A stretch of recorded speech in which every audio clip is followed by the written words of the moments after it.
పేతురు రాసి చెప్తున్నారు, మనం ఈ భూమిలో పరదేశులం. We are strangers, we do not belong here.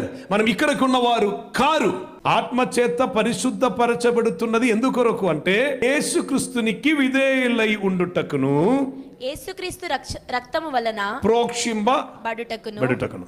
విధేయత కలిగిన వారై, ఆత్మచేత పరిశుద్ధపరచబడిన వారై, చెదరగొట్టబడిన వారై, ఈ లోకములు పరదేశులై యాత్రికులై ఉన్నవారులారా, మీరు దేవుని చేత ఎన్నుకోబడిన వారు గనుక యేసుక్రీస్తు అపోస్తలుడైనటువంటి నేను మీకు రాస్తున్నాను. మీరు పరదేశులను యాత్రికులై ఉన్నారు గనుక ఆత్మకి విరోధముగా పోరాడు శరీరాశలను విసర్జించి అన్యజనులు మిమ్మును ఏ విషయములో దుర్మార్గులని దూషింతురో ఆ విషయములో వారు మీ సత్క్రియలను చూచి, మన నుండి వారు ఏం చూడాలంట? అన్యజనులు సత్క్రియ చూడాలి.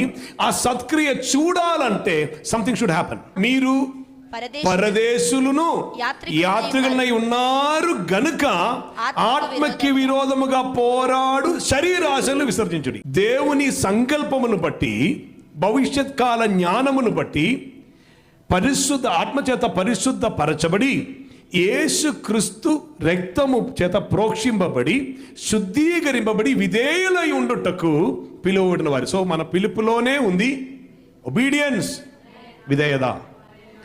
విధేయత కనిపిస్తుంటే పిలువబడిన వారు అని అర్థం. విధేయత లేదు అంటే వీడు గ్రూపులో రాలేదని అర్థం.